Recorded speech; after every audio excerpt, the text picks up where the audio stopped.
adelante hay otras mesas, hay más lugar. Muchas gracias por venir, a los parroquianos de siempre y a los que se arrimaron por la actividad. Es una segunda actividad que hacemos acá conjuntamente con el querido amigo, compañero, pariente Gerardo Trigo, en esta experiencia del Coruñés, ahora el Republicano, en estos miércoles de agosto, que son una política pública que se empezó a aplicar ya hace algunos años y que viene siendo muy exitosa. Y decía que es la segunda porque hace 15 días, también con la ANAP, Nueva Agenda Progresista, ¿ahí está bien? ¿Se escuchó lo anterior o no? Con la ANAP, Nueva Agenda Progresista, hicimos otra actividad relacionada con el tema de cultura, con amplia participación de la gente, así que esperamos también que ustedes participen de manera importante. El tema de la cultura y el tema del deporte los voy a relacionar porque son dos temas que tradicionalmente, en términos de políticas, tradicionalmente, me refiero, han sido los benjamines, ¿verdad? Parecería que, bueno, cultura ahí acompañaba a educación, ahora deportes acompaña al Ministerio de Turismo, pero siempre, incluso habiendo estado en algún lugar de responsabilidad, como el Ministerio de Economía y Finanzas, uno veía que las cargas presupuestales, evidentemente, son muy diferenciales con respecto a otras áreas. Y a veces uno no se explica mucho por qué eso es así, ¿verdad? Quizá haya alguna explicación histórica, yo no la tengo, pero resulta que son dos temas fundamentales.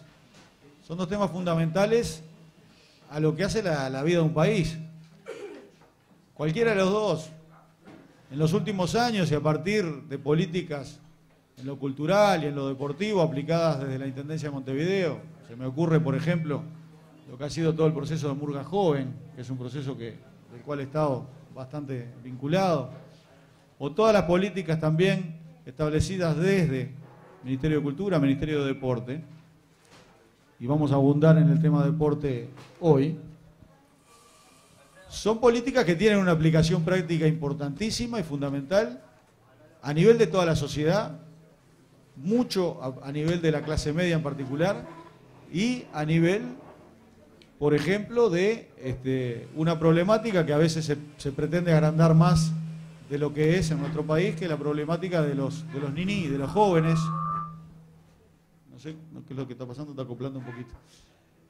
Decía que es la problemática de los ninis, que a veces se intenta agrandar un poco más. Hemos tenido algunas salidas públicas últimamente aclarando un poco los tantos ahí en ese sentido y viendo cuál es la verdadera magnitud, pero que es innegable que son aspectos, los culturales, los deportivos, que cubren fuertemente áreas, lugares, momentos, tiempos de esas fajas etarias tan complicadas en la vida de las personas, ¿verdad? Con la importancia y el mensaje que implica, por ejemplo, en lo deportivo, no solo el cultivar la parte física, sino también todo lo que implica en los deportes, el trabajo en equipo, la condición de motivación, de liderazgo, etcétera, de las cuales seguramente la gente que sabe nos va a hablar con mucha mayor profundidad. Tenemos la gran alegría de tener al profe Piñeirúa aquí, que viene ganando 13-0 hace tiempo, así que por eso lo convocamos, por exitoso. Yo soy un asiduo escucha de su programa deportivo. Me parece particularmente que es la mejor forma de encarar no solo el comentario deportivo, sino las transmisiones en general. Todos nosotros, yo tengo 52 años, pero me acuerdo muy claramente de la vuelta de Uruguay en el año 70, cuando éramos cuarto puesto a nivel mundial y parecía que era un drama nacional, porque todavía recordábamos aquel maracanazo y durante tantos años más después lo recordamos. Y cada vez que escuchábamos un partido, y eso, profe, era un drama, ¿no? Parecía que se perdía no solo Uruguay, sino los cuadros grandes. Era una cosa que era desgarradora, y una cosa es vivir las cosas con pasión, y otra cosa es, sufrir al cohete, ¿no? Porque realmente esto es un deporte, en definitiva. Y creo que, sin pasar la mano, me parece que le han encontrado el tono justo, el equilibrio necesario, y que creo que ese equilibrio también, por suerte, en los últimos años se ha visto acompañado de lo que es la filosofía del cuerpo técnico de la selección uruguaya, que también, si podemos decir alguna cosa de ello, podemos decir, y el maestro Tavares, el equilibrio creo que sería la palabra que lo define claramente. Yo quería decir estas breves palabras para introducción. Tengo que pedir disculpas porque tengo que salir para otra actividad, pero bueno, estaré aprovechando sin más. Le paso la palabra a los compañeros.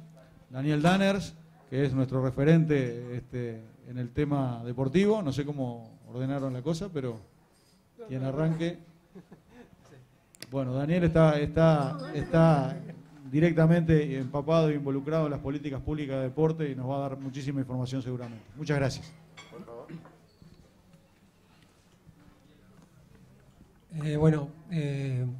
Buenas tardes. Gracias por venir. En realidad ahora viendo a alguna de la gente que nos acompaña, además del profe, el Cheche Gómez-Oro, Quique, Fernando Cáceres, me inhibe un poco de poder hablar porque estamos ante autoridades de verdad en materia de deporte, pero bueno, después me corregirán la metida de pata.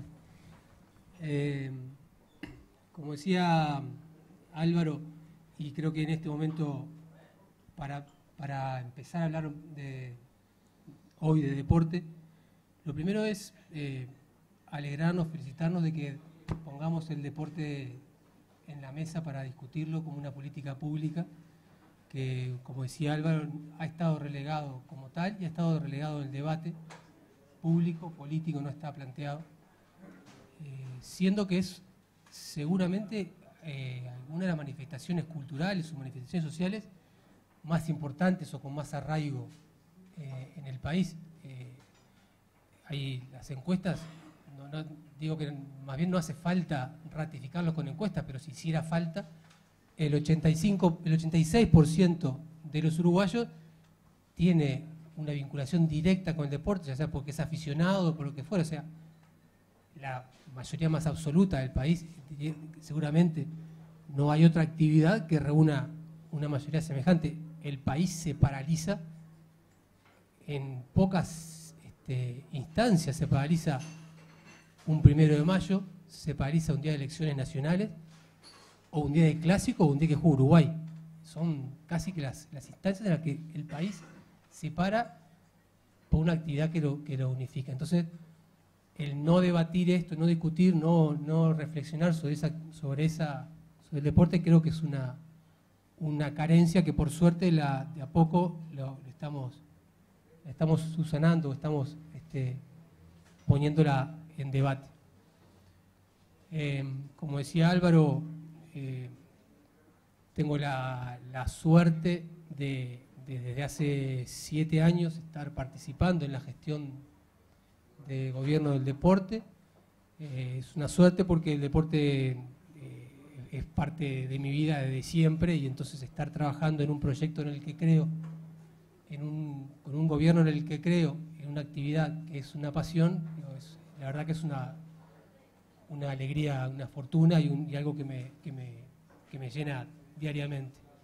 Entonces, no puedo empezar a hablar de deporte sin hacer por lo menos una referencia muy rápida de algunas de las cosas que hemos hecho en deporte en estos años, porque creo que es justo para el trabajo hecho, es justo para que la gente también sepa qué es lo que se ha hecho y que sepa por qué se ha hecho lo que se hizo. Hace 3 años, en una de las convocatorias que tuvimos a la Comisión de Deporte del Parlamento, el presidente de la Comisión de Deporte, el diputado Fernando Amado, después de que expusimos un poco lo que estábamos haciendo, dijo, bueno, estamos asistiendo a la refundación del deporte en el Uruguay. Y eso es, a nosotros la verdad que, además de quien venía, nos ratificaba en un criterio que tratamos de llevar adelante, y era el de generar políticas de Estado desde el diálogo, desde la participación, desde confrontar posiciones, ideas, pero siempre intentando sumar. esa impronta estuvo claramente marcada ya desde el 2005, ya sea por el ministro Lescano, como por Fernando Cáceres como director nacional. Ese relacionarse, vincularse, traer a la reflexión, a la gestión, a todos los actores y a todas las sensibilidades. Entonces no quiero extenderme demasiado en eso, sí quiero hacer un repaso muy rápido de algunas de las cosas que hemos hecho, porque creo que vale la pena. Lo voy a hacer, voy a pasar rápidamente por las cosas que hicimos, y después, que creo que es lo más importante, voy a hablar un poco de las que nos faltan, de las carencias que tenemos y de lo que tenemos todavía por recorrer. Desde el 2005, y me lo traje anotado para no olvidarme, universalizamos la educación física en las escuelas. En el 2005 el 17% de los niños en primaria tenían acceso, 17,3%, acceso a educación física regular. En el 2009 eso se logró que fuera el 100%.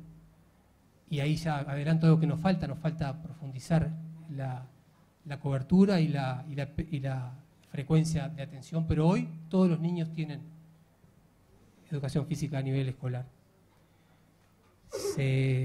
Alguna cosa menor, se pasó el ISEF, el Instituto de Educación Física, a la Universidad de la República. Es una vieja reivindicación de los licenciados en Educación Física ser acreditados como una carrera universitaria. Se realizó el primer Congreso Nacional de Deporte, en el que participó todos los actores del deporte, elaborando, proponiendo, discutiendo esto mismo que estamos haciendo ahora. Se hicieron juegos escolares, juegos sudamericanos. Se desarrolló algo que vamos a ver después, porque sí es algo de las cosas que más orgullo nos generan y que más resultados y más tangibles son, el proyecto de Plaza Siglo XXI. Potenciamos una fundación, la Fundación Deporte Uruguay, para la atención al deporte de competencia, que no fue una idea nuestra, fue una idea, fue creada en el 2002, propulsor fue en su momento el ministro Trou, pero quedó en eso y nunca se había implementado, nunca se había instaurado, nunca se había financiado, nunca se había puesto en marcha. Nosotros la pusimos en marcha porque nos parecía una buena idea. Hicimos un Plan Nacional Integrado de Deporte, un plan que nos llevó 4 años elaborarlo. Empezamos en el 2009 con Fernando Cáceres como propulsor del mismo, y nos llevó 3 años de estudios, de investigación, de reflexión, de participación. Participaron más de 300 personas en la elaboración del plan. Y es un plan estratégico, el primero que hay en deporte en el país. Es un plan al que seguramente habrá que hacerle ajustes y hay que corregir algunas cosas, pero es un plan estratégico que tenemos, que fue participativo, que sienta las bases de un desarrollo deportivo ordenado. Hicimos los Juegos Deportivos Sudamericanos de Playa, implementamos el programa Gol al Futuro para la atención del futbolista, del deportista, inicialmente desde formativas, una atención integral para el deportista. Ahora está enfocado naturalmente por el peso que tiene en la atención del fútbol, pero un mínimo porcentaje, que creo que es el menos del 1%, y el Cheche capaz que me corrige, de los futbolistas que están en formativas llegan a primera división y hacen una diferencia económica. El resto, el 99%, dedicó 8 o 9 años a entrenar, a horas al deporte, y a lo mejor llega a los 20 años y no tuvo más formación que esa, y entonces se encuentra en una situación complicada para sentarse la vida sin herramientas para hacerlo, sin herramientas en salud que no las tenían, en alimentación, en educación y demás. Ese programa es un programa revolucionario de atención al deportista. Se implementaron programas a través del deporte de inclusión social, knockout de las drogas, regresa de las drogas, un programa que vincula el deporte con la cultura y a toda costa, que permite realizar, sobre todo en el verano, actividades en toda la costa de Uruguay, no solo deportivas y de recreación, sino también culturales. Se potenció ONFI. Ahora hablábamos antes de empezar el desarrollo o la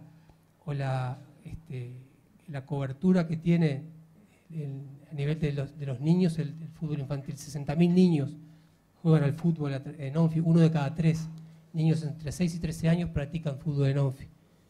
Es una de las razones del éxito del fútbol también, además. Tenemos seguramente en términos porcentuales el semillero más importante. además Sonfi y el País de Fútbol es un fenómeno social, de inclusión, de participación, en el cual participan 300.000 personas. O sea, tiene no solo el fenómeno deportivo, sino el educativo, el de inclusión, el de la participación autogestionada en general de los clubes. O sea, tiene además de lo deportivo y lo cultural una profundidad de construcción de ciudadanía muy importante en todo el país. No es solo más metropolitana, sino que de cobertura nacional, como pocas cosas. Rápido, no quiero detener demasiado en el repaso. Sí, tenemos un fuerte impacto y eso es también algo que tenemos que destacar, porque es un esfuerzo que hace la gente en infraestructura deportiva. Revolucionamos la infraestructura deportiva del país en estos 9 años. Infraestructura deportiva pública que estaba abandonada durante 20 años, no se invirtió en mejorarla, ni siquiera se invirtió en mantenerla. Infraestructura totalmente abandonada, y infraestructura además netamente inclusiva, porque esa infraestructura es la que permite que la gente que no tiene posibilidades de un club privado o no tiene posibilidades de financiar o de pagar otro tipo de infraestructura, pueda recrearse en espacios adecuados, seguros, bien equipados. Se hizo la Ley de Promoción del Deporte, los Juegos Nacionales de la Juventud, con la participación de 200.000 jóvenes en todo el país, que llegan a las finales en octubre, en la que participan 2.000 jóvenes también de todo el país, que se juntan en una villa olímpica, que se hace en la Rural del Prado, que es también un fenómeno de participación juvenil, de confraternización, de generación de vínculos, que también atiende a una franja de los uruguayos que no tenía una atención específica, como son los jóvenes en esto. Listo, no, hay leyes, decretos, programa de verano, o sea, un montón de cosas más. Esto creo que fundamenta y le da sustento a la afirmación inicial que hacía Fernando Amado de que refundamos el deporte en Uruguay. Tenemos todavía esto, lo que nos está dando es una base para profundizar lo que se hizo. Claramente tenemos que avanzar. Algunas de las cosas la había señalado. Tenemos que hacer, digamos, la universalización en la enseñanza 2.0, digamos, una cosa por el estilo. O sea, llevar a que la frecuencia de atención de los niños en el sistema educativo sea de 3 frecuencias semanales.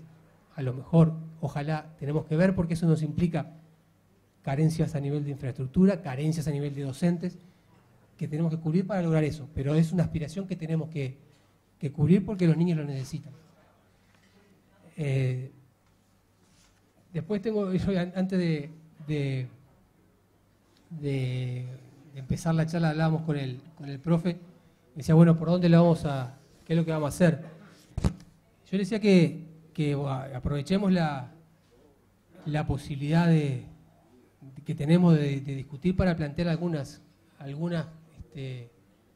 discrepancias que hay o algunos lugares comunes que se repiten y que yo creo que son injustos. Cada vez que se habla de deporte hay un par de lugares comunes que surgen. A mí, yo soy bastante calentón, me suelen enojar bastante. El primero es que cuando escucho que no hay política de Estado en el deporte. Eso es un lugar común, no hay política de Estado en el deporte. Bueno, creo que todo lo anterior demuestra que eso no es así. Son discutibles las que hay. Seguramente puede no estarse de acuerdo, pero lo que no es cierto y lo que sí me revela cuando lo escucho es escuchar que no hay política de Estado. Eso no es verdad. Las hay y están en discusión, pero no es cierto que no las haya. Un segundo lugar común que después es más recurrente, periódico, sucede tanto, es no hay apoyo del Estado al deporte. Otro facilismo, adentro de eso cabe todo, y después de eso levantar eso, que es como ya es un saber establecido, y que no hay el Estado no apoya al deporte, es muy difícil. ¿Por qué? El goteo con ese mensaje es permanente.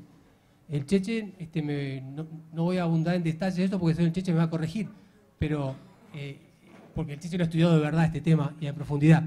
el Estado apoya el deporte no solo a través de su órgano rector de deporte, la Dirección Nacional de Deporte, sino que lo apoya a nivel de impositiva porque se hacen exoneraciones de impuestos, porque la mayoría, el 90% de los clubes están en terrenos fiscales y están exonerados de los aportes correspondientes, porque los clubes tienen exoneraciones impositivas, los aportes como instituciones sin fines de lucro, porque apoyan no solo el Ministerio de Turismo y Deporte, sino que apoya el Ministerio de Transportes Públicas, porque apoya el sistema educativo, porque apoyan los entes del Estado y porque apoyan y apoyan. O sea, si hacemos la cuenta, nos vamos a sorprender del apoyo enorme que tiene el deporte de parte del Estado.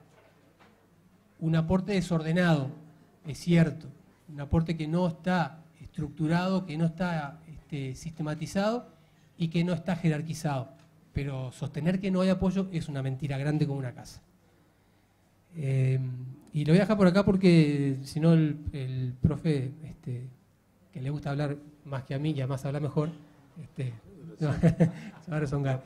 Así que, perfecto. Y bueno, nada, lo que sí, retomar algo que decía Álvaro al principio, ojalá alguna de estas cosas motiven algún comentario, pregunta, crítica u otro punto de vista de lo que decíamos, pero bueno, será después de que el profe nos ilustre. Yo no voy a ilustrar nada, Daniel, muchas gracias por la invitación. A mí siempre me pasa lo mismo que vengo a hacer algo, una actividad de estas actividades. La primera que me pasa es que antes me invitaban a jugar al fútbol, al básquet, y ahora me invitan a hablar, lo cual quiere decir que ya no estoy para esos trotes.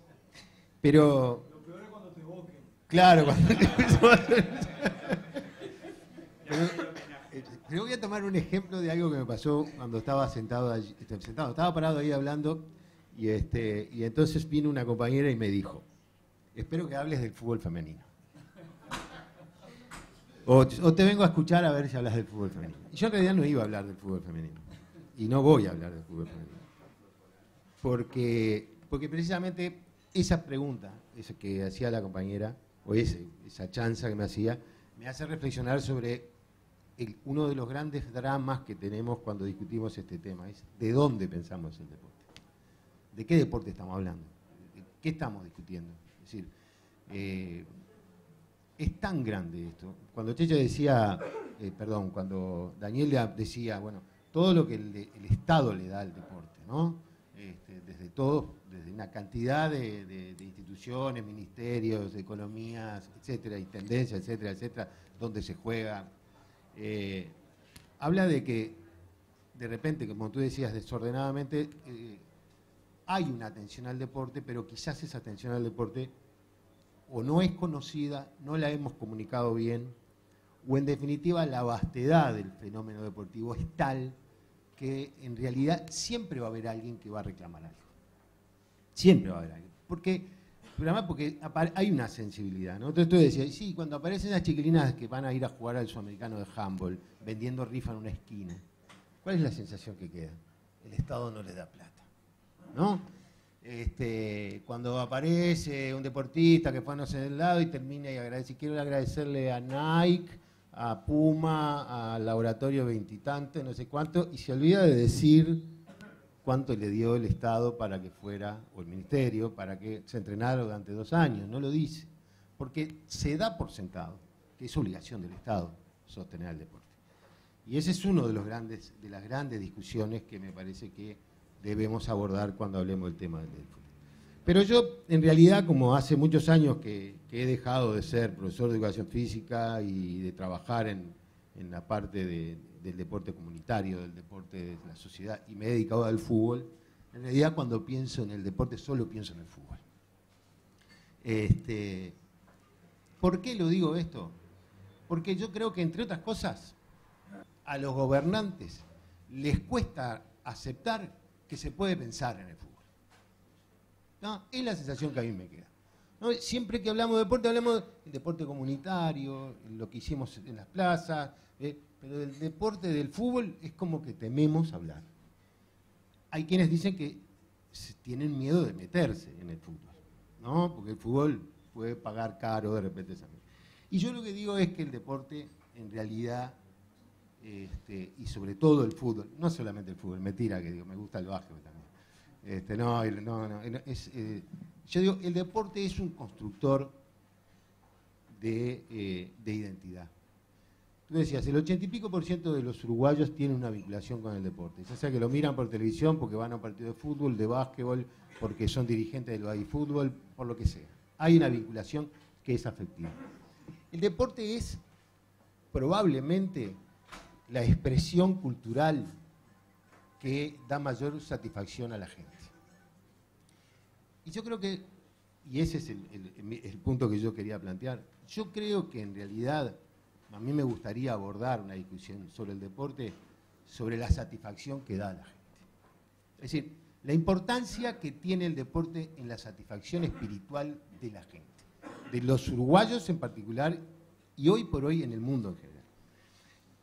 Y yo le planteo esto porque me parece que en la medida en que podamos identificar que efectivamente hay una gran satisfacción, cuando hablo de satisfacción me refiero a que te da algo, ¿no? Que no es solamente, que es espiritual, que es anímico, que es sentimental, pasional. El deporte te lo da. El máximo ejemplo de eso es la construcción de esa idolatría que la sociedad uruguaya ahí ha hecho de la selección de fútbol y el fenómeno que vivimos en los últimos tiempos de Suárez, ¿no? Y el Uruguay defendiendo algo que en realidad era indefendible. Sin embargo, todos, no digo ustedes, todos salimos a defender porque hemos construido esa cosa que nos da una satisfacción enorme y nos sentimos uruguayos. Sentimos que esa imagen de la selección es algo que nos llena de orgullo, nos transforma en un país en que tiene una identidad, etcétera, etcétera. Es decir, el fútbol en particular, pero los deportes en general, son constructores de nuestra identidad y nos dan satisfacción. Y desde esa perspectiva yo digo que el Estado tiene la obligación de asegurar que esa satisfacción se mantenga y se sostenga. Porque además esa satisfacción tiene de alguna manera una construcción no solamente de identidad nacional, que también la necesitamos, sino que también tiene una construcción de ciudadanía, si la hacemos bien.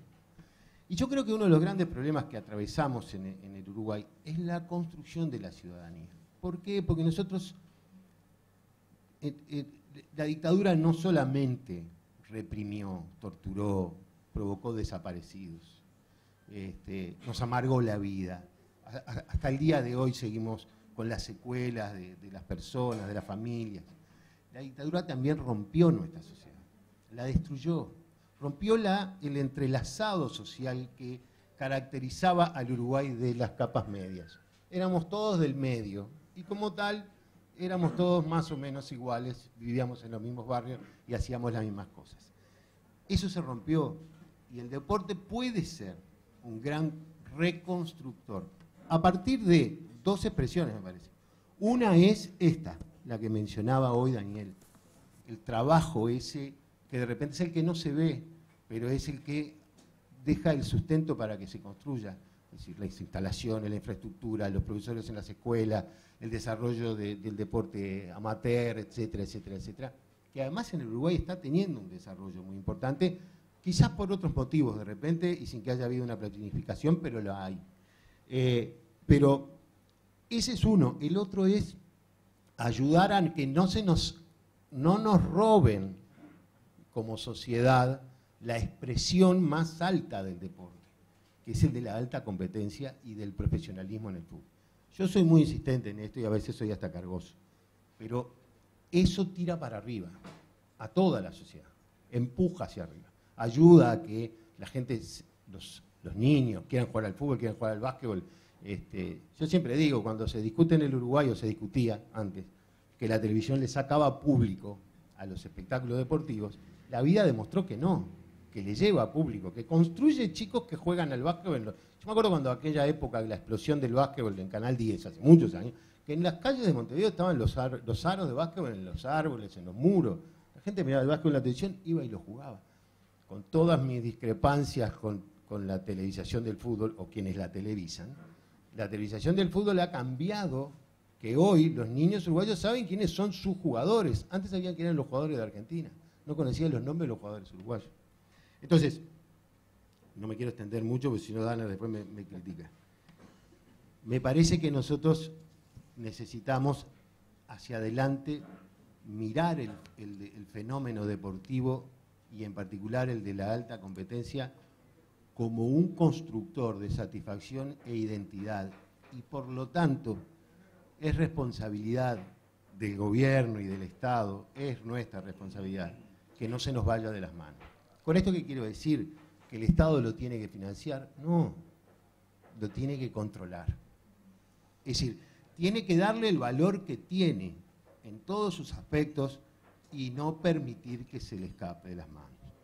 Y con esto también quiero decir, lo planteo de esta manera. El deporte profesional, y esto se lo tiro a él, es una gran empresa, donde se mueven millones de dólares y donde además, no sé si todas las por ejemplo, voy a tomar el ejemplo del fútbol, ¿no? Este chico, hoy leí que habían vendido a Felipe G2 a no sé qué cuadro. Me sacaron el jugador, ya no quiero saber ni a dónde se fue. A Bélgica, ¿no? Creo que hablaban de $1 millón. ¿A dónde va el $1 millón? El que recibe Defensor, no digo lo que hay en el camino. Ese $1 millón, ¿cómo se abre? ¿Cómo se dice? ¿Cuántos chicos se forman en los juveniles de Defensor Sporting? En cada una de las categorías. La preoctava, la séptima, sexta, quinta, cuarta, la tercera división, primera. ¿Cuántos profesores de educación física trabajan? ¿Cuántos entrenadores de fútbol? Médicos, psicólogos, cancheros. ¿Cuánto recibe cada uno de ese $1 millón que se abre en una red extensa? Bueno, dije Defensor, lo digo Danubio, Liverpool, Wander, no importa. Es decir, el fútbol es una gran actividad económica y el deporte es una gran actividad económica. Y también desde esa perspectiva yo creo que hay que pensarlo y que es como un gran desafío hacia adelante de cómo ayudar. No digo que hay que darle dinero, sino cómo ayudarlo para regularlo, para que funcione de una manera mejor y pueda seguir dándonos satisfacción. Porque en definitiva, toda la actividad deportiva tiene una extensión tan grande que no escapa a ninguna realidad del país. Y me entreveré un poco, pero bueno, a veces me pasa. Yo me reía el otro día, me daba lástima, pero en definitiva es así, ¿no? Hoy estamos viviendo en el fútbol una situación terrible, ¿no? Los clubes que no trabajan y que no tienen casi representatividad han asaltado a la Asociación Uruguaya de Fútbol. Y están pidiendo sacarle recursos a la selección uruguaya para repartirlo entre los clubes. Están pidiéndole sacar inversión en los que nos dan satisfacción. Porque en el Uruguay hay un cambio sustancial y es que hoy la selección tiene más hincha que los clubes. Sin embargo, los clubes le quieren sacar el dinero a la selección. Y entre paréntesis, aparte de hablar de la formación de un departamento de marketing, ponen y la ayuda del Estado, ¿no? Entonces, el Estado les da todo esto, ¿y qué les pide? Quizás esa es una pregunta que tenemos que hacernos. ¿Y qué pedimos a cambio de eso? Pues yo soy el Estado, ¿no? Somos todos. Nosotros le damos todo eso, ¿no? La cancha, el estadio, plata, el gol al futuro. ¿Cuánta plata es el gol al futuro? ¿Cuántos chiquilines reciben la merienda, la leche, la asistencia médica, psicológica, dentista? Eso parece que no existe, ¿no? El Estado no da nada y todo eso no funciona. Pero ¿y nosotros qué le pedimos a cambio? ¿Le pedimos algo? No sé, capaz que sí. Yo no sé si le pedimos algo. De repente tendríamos que empezar a exigirles un poco más y decir, no, pará. ¿Por qué vos tenés ese predio maravilloso en el Parque de los Aliados, donde hay 2 canchas de fútbol a la cual asisten probablemente 200 personas cada 15 días, que debe valer una fortuna y vos no me das nada? ¿Qué es lo que nos dan? Me parece que esa es una gran pregunta que tenemos que hacernos. Y finalmente, para redondear y disculpar, porque no aporté nada, pero bueno, por lo menos me planteo discusiones, es reconocer definitivamente que el fenómeno deportivo es una parte de la cultura del Uruguay y que como tal debe merecer la atención porque forma valores de las personas. Entre los que la practican y entre los que lo ven, todos necesitamos tomar atención a eso porque forma valores. Yo hace un tiempo escuché en una radio una entrevista que le hicieron a alguien del Ministerio de Economía y Finanzas, que hablaba que era algo así como que a los productores a los criadores de caballos de carrera, que parece que se está dando un desarrollo interesante ese tema a partir del hipódromo, se les estaba viendo la forma, no sé si no se había dado ya, de una ayuda, no sé, de una exoneración impositiva en alguna cosa, para fomentar ese desarrollo. Y está muy bien, pero el fútbol también hace esas cosas.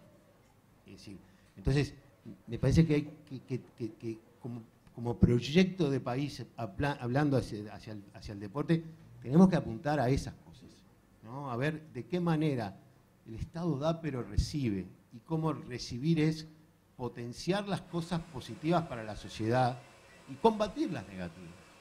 Yo siempre me acuerdo cuando Lescano dijo que no había que intervenir el fútbol, que dijo algo así como cuando dijo lo de Cepillo, que pero no vamos a intervenir el fútbol. Yo siempre se le mandé un día un mensaje, nunca debiste decir eso, en mi opinión, porque ¿por qué no podemos intervenir el fútbol?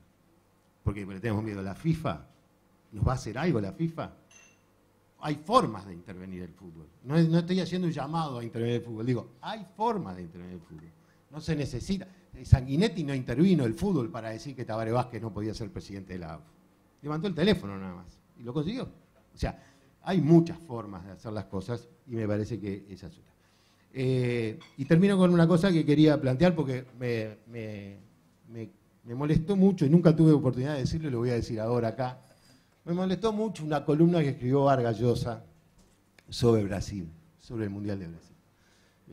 Fantásticamente Vargas Llosa, a quien lo admiro, me encanta, creo que es un escritor maravilloso, escribió una columna en la que tuvo la habilidad de enganchar la pobreza del fútbol de Filipao, ¿no?, en el Campeonato del Mundo, con las protestas del pueblo brasileño y la organización del Mundial junto con la economía brasileña y Lula y Dilma, todo junto.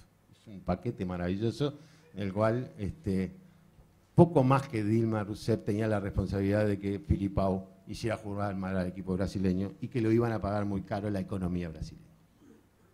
Yo creo que es una interesante discusión, porque se discutió mucho sobre Brasil.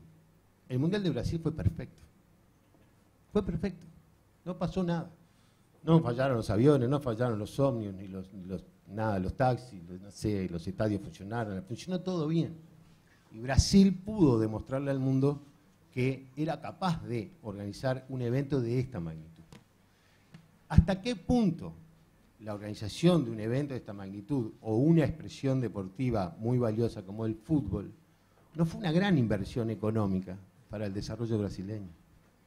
¿Hasta qué punto esa inmensa demostración de capacidad de organización no fue poner a Brasil en el primer mundo de vuelta? Es el Brasil de los macacos, porque en definitiva el Brasil para el mundo, ¿qué era? El Brasil de los macacos, esos que se pasan bailando el carnaval y no son capaces de trabajar.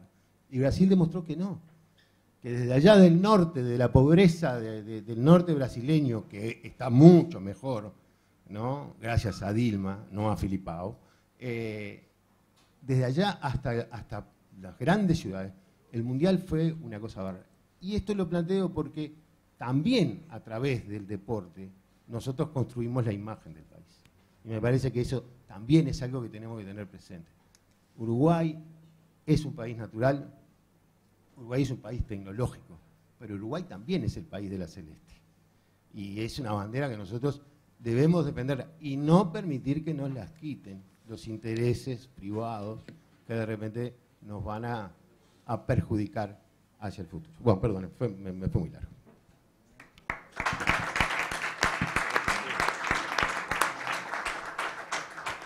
Bueno, tuve la suerte de poder escuchar a los dos, pero lamentablemente no voy a poder escuchar a los comentarios que vienen ahora, que seguramente serán tan sabrosos como las exposiciones. Muchísimas gracias. Por favor. Lo dejo en las manos de Daniel. Bueno, no sé si alguno de los que están acompañándonos quiere hacer algún comentario de Gordo. ¿Comentario gordo? El Gordo. No, yo simplemente una reflexión. Yo de deporte no sé nada de la sustancia, no soy consumidor, soy escasamente consumidor. Soy sociólogo y como sociólogo, curiosamente, me apasiona el deporte como fenómeno social y como fenómeno de política pública, curiosamente. Y la verdad que me apasiona.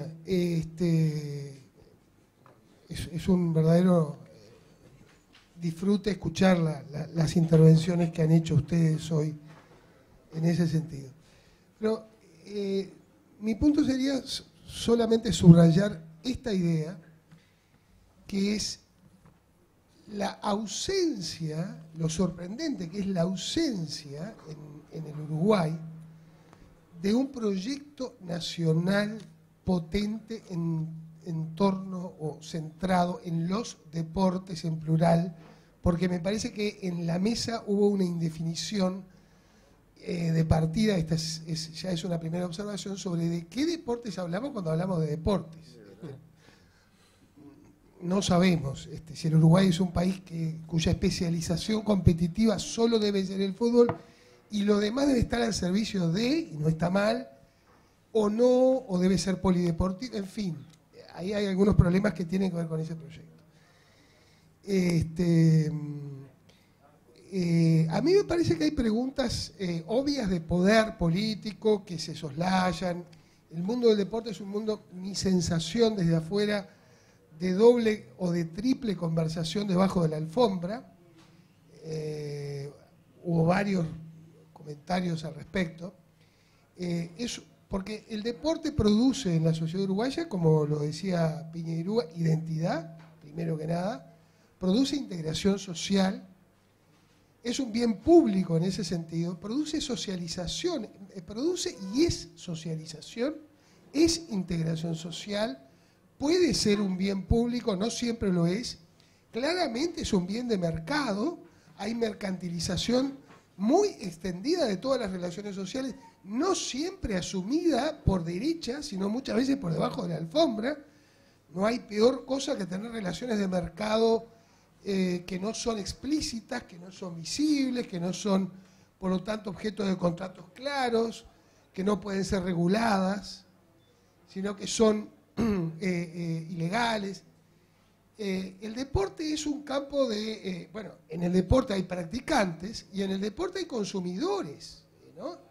Porque es un gran espectáculo. Por lo tanto hay medios de comunicación y por lo tanto hay royalties y por lo tanto hay generación de valor, en otras palabras. Punto 2. Me parece que el país está necesitando de nuevo, como ocurrió en algún momento en la cultura, y esto lo digo en términos académicos, un shock de economía del deporte, es decir, de análisis económico duro del deporte. Y todos sabemos que hay cosas que no son visibles en el deporte, que no siempre son, digamos, formales, transacciones. Yo estuve 2 años, tuve el privilegio de trabajar en una misión de paz en Colombia. Ese problema multiplicado por 100.000 existía con la economía del narcotráfico. Sin embargo, había fuertes estudios económicos sobre el narcotráfico. En otra palabra, me parece que tenemos que poner un foco de estudio económico sobre el deporte. La tercera cosa es la cuestión de la institucionalidad. Yo pienso, sin saber nada, de procesos de modernización deportiva que han posicionado marca país, porque esa es otra dimensión que señalaban ustedes en la mesa. Es decir, los países también nos posicionamos en el mercado global y en la globalización, y nos presentamos con valores a través de los deportes. España hizo un proceso muy complejo que sigue siendo, me parece a mí, admirable, entre otras cosas porque es más asimilable a lo que nosotros podemos entender, que incluyó una cosa muy celular, muy desde abajo, desde las escuelas, desde los colegios, pero que incluyó también políticas de modernización institucional de los clubes, o en el caso del fútbol, sociedades anónimas, es decir, mecanismos de... El Uruguay parecería claramente que no logra sustentabilidad ni económica ni institucional del modelo de, en el caso claramente de fútbol local, no la consigue. Tenemos demasiados clubes, todo lo que ya sabemos. Entonces, la pregunta que uno se hace es, ¿está el Uruguay maduro? El Frente Amplio también, pero digo, el conjunto de las fuerzas políticas, la conciencia social. ¿Hay actores disponibles como para que el país pueda generar un proyecto estratégico potente de transformación del deporte como bien social, generador de integración, pero también como bien de mercado que debe ser regulado y que puede generar rentabilidades o externalidades positivas para distintos actores? Esa es la gran pregunta. Yo creo que se ha avanzado muchísimo en Uruguay. Creo que en ese sentido el proceso que hizo Tavares medio ahí es una cosa muy interesante como emblema de un camino a seguir en todos los demás deportes o en aquellos en los que el país pueda con razonabilidad especializarse. Pero lo que el país tiene para hacer en materia de deporte es muchísimo y lo que tiene para ganar haciendo en deporte también es muchísimo. En la educación, en los valores, porque también en los deportes efectivamente se juegan modelos de subjetividad, en definitiva, de lo que queremos ser como personas, es enorme. Y también económicamente. Lo que podemos generar en términos de empleo calificado, de procesos de generación de mercados, de empleo, en torno al deporte, es fantástico si somos capaces de construir un proyecto estratégico nacional en términos del deporte. Entonces la pregunta es, ¿cómo ven ustedes esas posibilidades? Si es que las ven.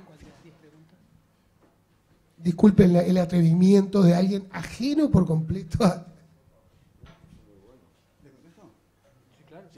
Bueno, es la segunda vez en muy poco tiempo que esta misma aseveración se ha hecho en ambientes de compañeros frente amplistas. En este caso anterior fue en la casa de la Huella Sereñi, donde se nos dijo claramente de que el deporte y los compañeros que estábamos en el deporte no teníamos masa crítica, y nos reivindica una vez más que hemos tenido gran capacidad de trabajar clandestinamente.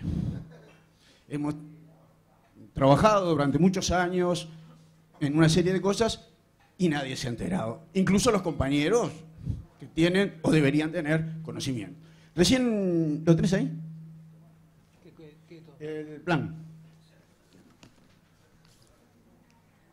Este es un documento que se hizo y que se llama Plan Nacional Integrado de Deporte, que tiene una serie de evaluaciones, de diagnósticos y líneas estratégicas para desarrollar el deporte. Yo voy a dar dos nada más. Una de ellas tiene que ver con el deporte de competencia. Como bien dice Álvaro siempre, uno de los desafíos que tenemos de aquí en adelante es dejar de atar con alambre, siempre lo dice Álvaro, el deporte y hacer una producción eficiente, moderna de todo el deporte, porque el deporte es una producción, lo decía Ricardo, y hay que competir. Y entonces tenemos ahí, bien claro, dos modelos, uno de la selección y el otro del resto del fútbol. En el fútbol, en el básquetbol, en los otros. Sacando a la compañera acá que está haciendo mucho esfuerzo, pero sigue atando con alambre. Entonces, uno de los grandes desafíos es, frente a un mundo deportivo que no considera al Uruguay, como se habla en economía, país más favorecido, más chico, sino Uruguay tiene que competir en exactamente las mismas competencias que compite Brasil, con 100 veces más de potencial. Nosotros seguimos atando la cosa con alambre y no tomando la decisión de, bueno, no podemos, como no podemos competir en la carrera aeroespacial, bueno, vamos a tener que decidir en qué competimos y en qué no, y hacerlo en serio. Como una cadena de producción que empieza en determinado lugar, termina en determinado lugar, y lo hace eficientemente con evaluaciones, con seguimiento, con contraprestaciones, como pedía Ricardo. Contraprestación. Eso en el ámbito del deporte, de competencia. En el ámbito del deporte comunitario, tenemos que desarrollar, bueno, las potencialidades que Uruguay las tiene, históricamente las tiene, de desarrollar un deporte participativo en los lugares de las alcaldías, con un desarrollo de las comunidades, potenciando, todo un desarrollo que hay que hacer. Esas dos cosas y muchas más están en el programa del Frente Amplio en el punto número 5, pero lo que pasa es que no lo leemos. Eso está ya planteado, que hay que profundizarlo, sí, pero tenemos, sí, masa crítica. Lo que pasa es que seguimos, creo yo, siendo clandestinos.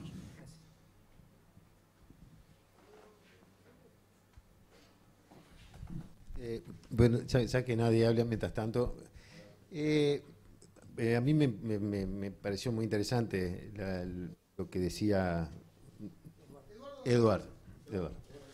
Y porque me parece que él centró el tema en una cosa que es si estamos maduros.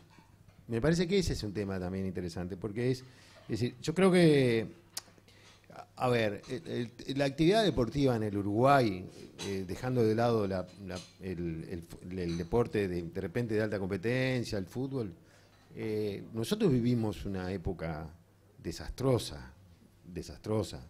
Es decir, a ver, cuando acá se plantea que, cuando Daniel decía que en el 90 aniversario de la Comisión Nacional de Educación Física, creo que fue, que Tabaré Vázquez anunció que se iba al plan de un profesor, la universalización de la educación física en la escuela. Es una medida que en realidad no debería haberse tomado. Es decir, que hace 10 años, ¿cuánto fue? No sé, 7 años, no me acuerdo cuántos años, hace 8 años, 9 años, ¿cuánto fue? ¿No? En el Uruguay se haya tomado esa medida, implica el atraso que existía, pero no en el deporte, en la educación. Porque no es un problema, porque a ver, y esto yo siempre lo discuto mucho, lo peleo mucho así. La educación física en la escuela no va a generar buenos deportistas, va a generar buenos ciudadanos. Va a mejorar las condiciones de vida de los niños, les va a desarrollar su capacidad física para que puedan hacer mejores matemáticas, trabajar mejor cuando sean adultos, estudiar, etcétera. No importa el deporte, no es para eso, es para bien de los niños, del desarrollo. Y eso lo hicimos fantásticamente, pero es una vergüenza. Es decir, este país era una vergüenza a nivel deportivo, a nivel de la educación física. Y tiene muchos atrasos. ¿Y cómo no lo va a tener? Y los va a seguir teniendo. Porque no se resuelven las cosas. Porque yo también digo, bueno, vos decís, sos muy optimista, 3 veces por semana a la escuela. ¿Y de dónde vas a sacar los profesores? No hay profesores. Ahora salió un instituto en Rivera, creo. ¿No? Yo me acuerdo una vez que Fernando había un informe sobre ese tema y decía que había problemas con los profesores en el norte del país porque no había profesores que quisieran ir a trabajar o no había profesores suficientes. Entonces digo, hay una pila de limitaciones.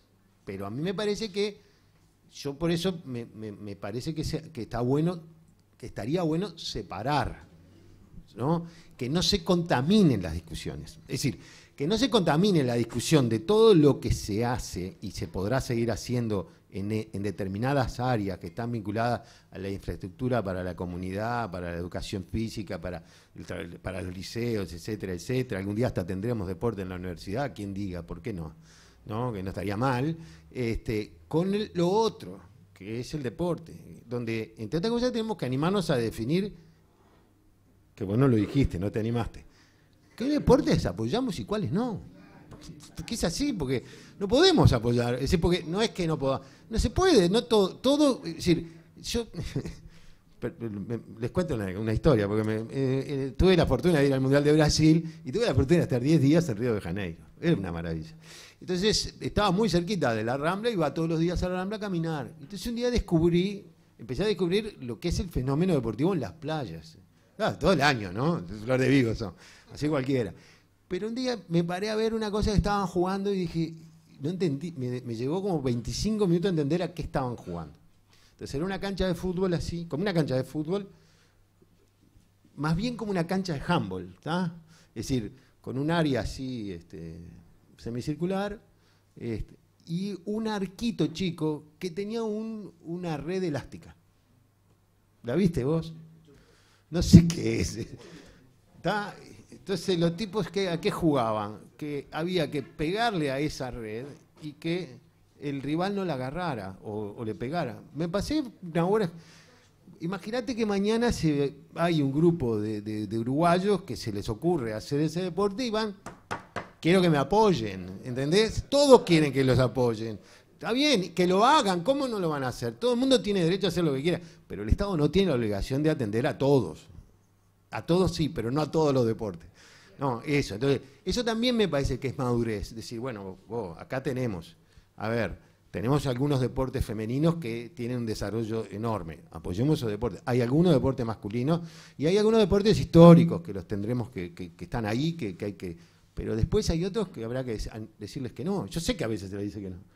Pero bueno, pero eso también me parece, es madurez para discutir esas cosas. Me parece que tenemos que conseguirlo. Bueno, ya que me mojaste la oreja, voy a tener que recoger el guante. Yo me había notado, porque después me olvido y me gusta a veces ser un poco más ordenado, 4 cosas para decir, bueno, de las cosas que nos faltan por hacer. Una ya la dijimos, el potenciar la educación física en el sistema educativo.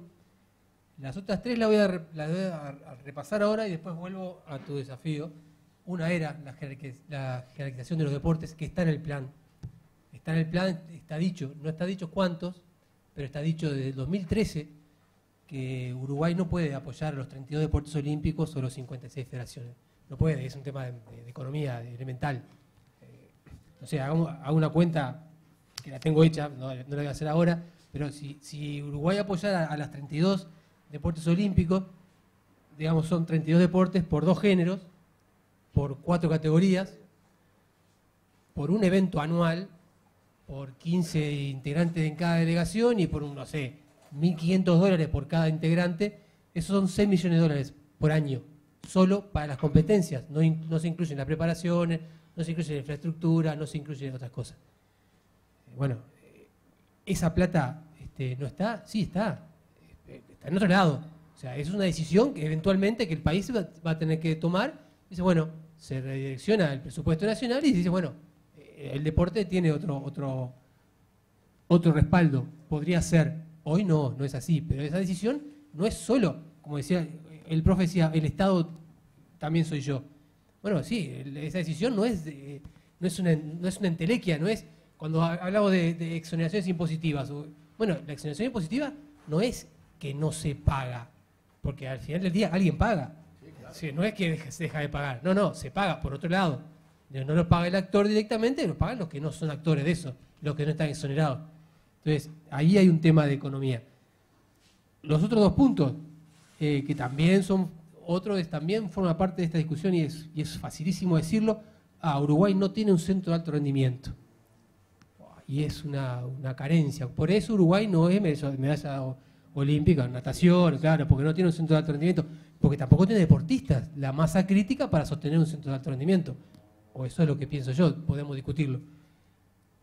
Y otra cosa que estuvo hablando ahora, que lo planteaba Eduardo, lo decía el profe también, bueno, el Estado tiene que ser un actor más en el negocio del deporte, tiene que participar, es un negocio, el deporte profesional es un negocio del que se obtienen, hay gente que vive de eso, que obtiene beneficios, hay ganancias, hay pérdidas también. Bueno, el Estado tiene que participar, además de con las exoneraciones, tiene que participar en serio, decir, bueno, yo me asocio a un deporte, ¿cuánta plata se necesita para este negocio?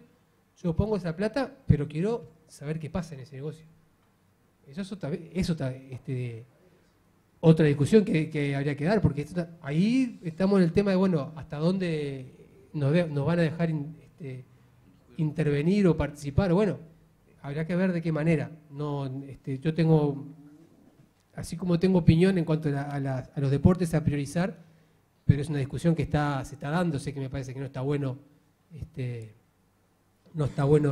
que yo diga cuáles son, aunque algunos se caen de maduros. Hay deportes que no pueden no priorizar. A ver, el handball no puede no estar jerarquizado por un montón de razones, hasta porque es un deporte en cuanto a fomentar la participación de la mujer en el deporte, es también un deporte muy inclusivo en ese sentido, es muy fácil de ser practicado. O sea, ese creo que es un deporte que se cae de maduro, que va a estar el día que jerarquicemos deporte. El atletismo va a estar, el básquetbol y el fútbol, por supuesto, pero no forman parte de esta discusión porque son profesionales y ya están jerarquizados por la vía de los hechos. Seguramente la natación y el remo, y no sigo, porque como creo que hay que jerarquizar 8 o 9, me dejo 4 o 5 todavía para incluir. Pero efectivamente, el Uruguay tiene que jerarquizar deporte porque es lo que han hecho los países en todo el mundo, salvo las grandes potencias. El resto de los países, Colombia jerarquiza, Argentina jerarquiza. O sea, no estamos inventando, es un tema de potencial, de capacidad. Y además Uruguay tiene no solo que jerarquizar eso, sino que además tiene que jerarquizar dónde va a priorizar la competencia, dónde merece la pena que Uruguay diga, bueno, acá vamos a competir porque acá tenemos posibilidades. Uruguay es un milagro, salvo en el fútbol, que pueda figurar en otro deporte, en un juego olímpico. En otros deportes es milagroso, va a ser una excepción, no va a ser la regla. Parecido va a pasar a nivel panamericano. Yo creo que Uruguay tiene que concentrarse en Sudamérica. Los Juegos Sudamericanos son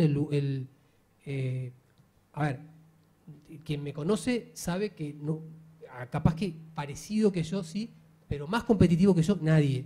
O sea, yo juego a lo que sea para ganar. Me encanta, soy hipercompetitivo, pero tampoco estúpido.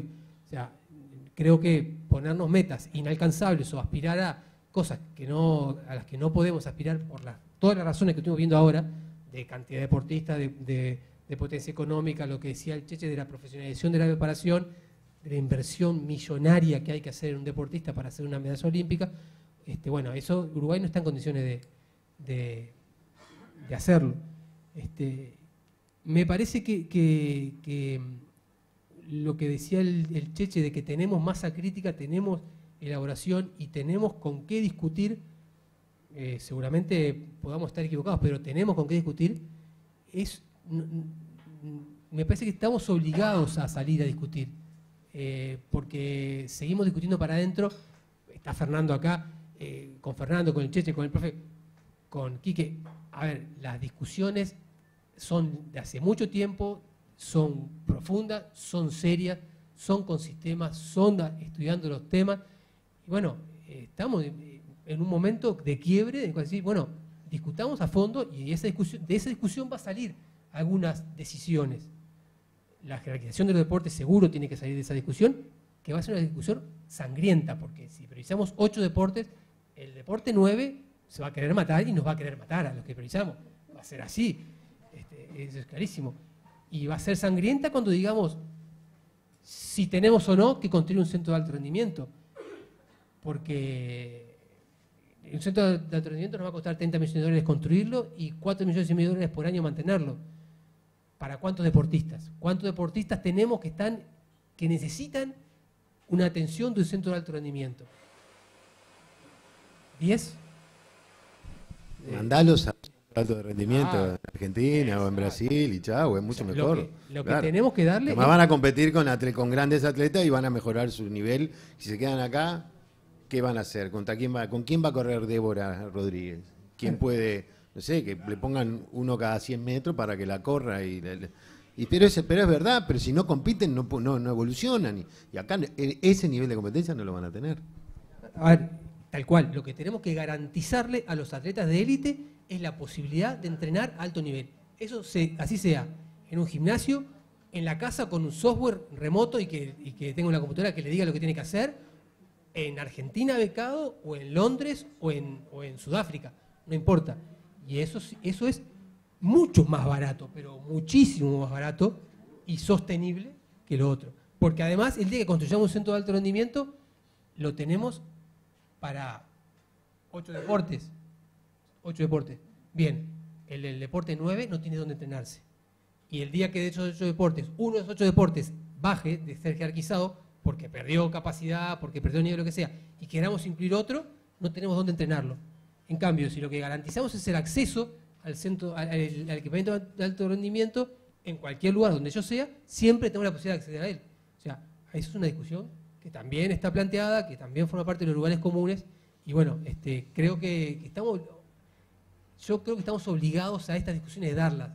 Estamos obligados porque tenemos que hacer honor a lo que decía el Cheche de todo el trabajo acumulado que hay, y porque tenemos la obligación moral de hacerlo. O sea, tenemos que plantar bandera y decir por qué creemos que esto tiene que ir por tal lugar. Listo.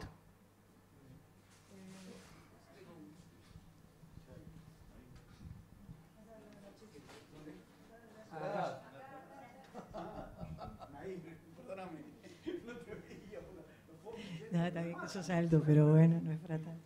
Bien, escuchando un poco las valoraciones que realmente acreditan a que no somos bichos de pensar los últimos 2 meses, sino que realmente nos posiciona desde hace más de 100 años el deporte, la recreación y la educación física, creo que deben estar adecuadas un poquito más al siglo XXI, y por eso todos los documentos que se han elaborado desde el año pasado y que lamentablemente casi todos los compañeros que están presentes acá quizás no tengan ni siquiera el Plan Integrado Nacional de Deportes, del cual es fundamental como una guía teórica, práctica, para que nuestro gobierno, tercer gobierno, pueda asimilar sus líneas rectoras, discutidas también y aprobadas, y llevarlas adelante.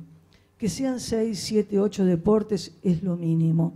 Lo importante es la inclusión que ese deporte, que esa educación física logra en la sociedad uruguaya. Y ojo, hace ya, como dijimos, desde el 2007 a la fecha, por mal que no haya 20 profesores en una escuela o en un gran barrio, pero hay educación física, o la palabra educación física se ha diseminado en el 100% de las escuelas públicas del país. Y eso permite también a nosotros arriesgarnos a valorar mucho más qué deportes y qué queremos que se forme dentro de las escuelas y luego en la enseñanza pública, en el liceo y en lo privado y en las universidades.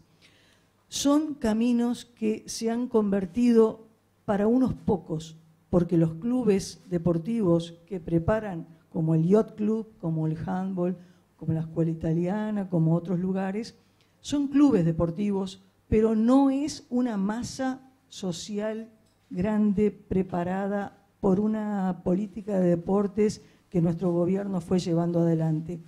Las acciones individuales, las acciones fuertes de Débora, de grandes deportistas, han tenido también un espíritu de clubes detrás, que la verdad también tienen que ser y mantener ese apoyo de parte del gobierno, y que lo tienen, pero que a veces no se nombra, como se ha dicho muy bien por Ricardo.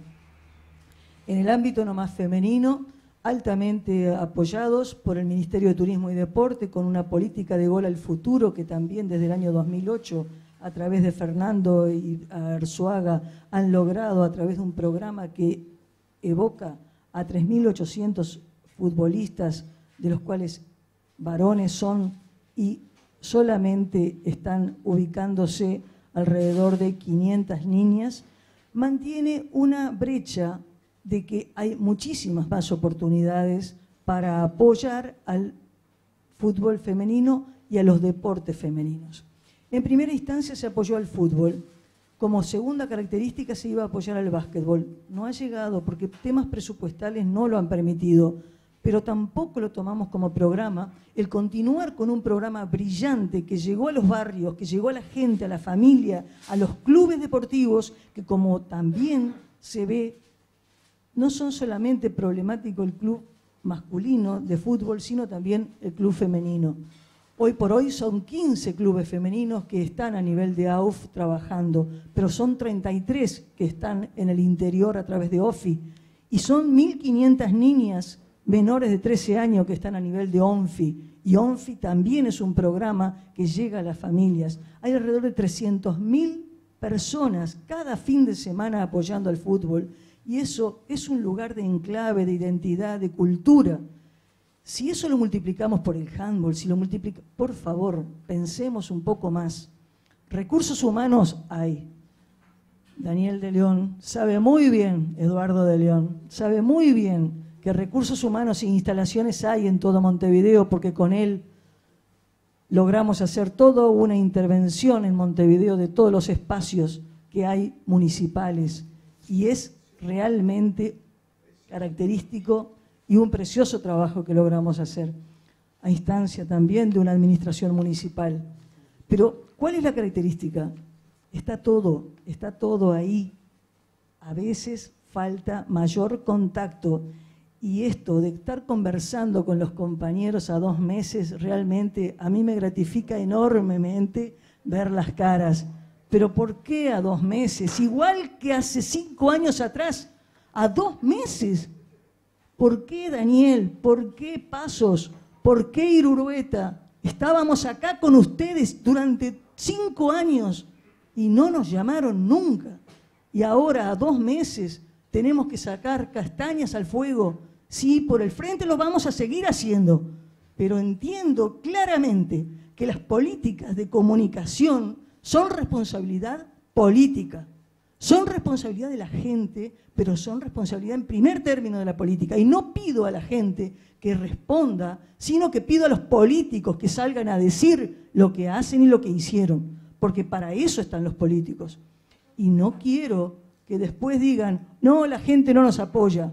No, pero nosotros tuvimos que dar nuestro paso también de humildad y acercarnos. Y las plazas del siglo XXI son una muestra. Pero hay que seguir ese trabajo, humilde, cansino, pero realmente el fruto va a estar. Pero sinceramente, en cuanto a definir políticas claras, todo un año se pasó trabajando, y todo un año tiene que plasmarse nuevamente en otro nuevo gobierno. Y las mujeres tienen que estar presentes en ese 52% que a veces no está en el discurso de los compañeros que ubican en las mesas y lo toman muchas veces como una parte secundaria. Por favor, mirémonos de frente con nuestras hermanas, con nuestras madres y nuestras hijas. Y sinceramente, yo pregunto, ¿qué mujer no quiere hacer deporte hoy en Uruguay? Están los gimnasios llenos, repletos de mujeres que quieren mantener su forma, salir de ese sedentarismo que simplemente llena cifras y cifras en contra de la salud de las propias mujeres y de las capas medias y de las personas con discapacidad y de las personas con diferentes colores a los nuestros. Entonces, quieras o no, hay mucho para caminar delante, y no es ahora perdernos en una maraña de conceptos. Está todo escrito, está todo escrito. Pongámonos a caminar en comunicación mucho más con fraternidad entre los compañeros, entre las diferentes vertientes de cada lugar, y así podemos avanzar en cada lugar. Simplemente eso.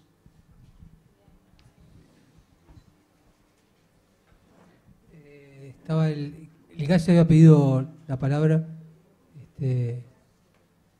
Allí.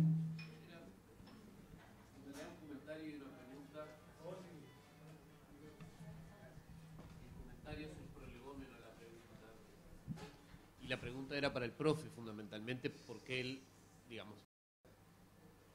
lo ha expresado en su programa en algunas veces y lo insinuó o lo comentó o lo expuso con bastante claridad en el punto. El comentario es, visto completamente desde afuera y desde la cercanía con la opinión pública, me parece que hay dos áreas de actuación, donde una es el deporte, como lo ven los constructores de esa política del deporte, la discusión Nair, la construcción a la que se refiere Nair. Eso va en una velocidad y demora muchísimo llegar a la opinión pública. Demora y va a seguir demorando. Hay otra discusión que es el fútbol profesional y eso es lo que define la opinión pública.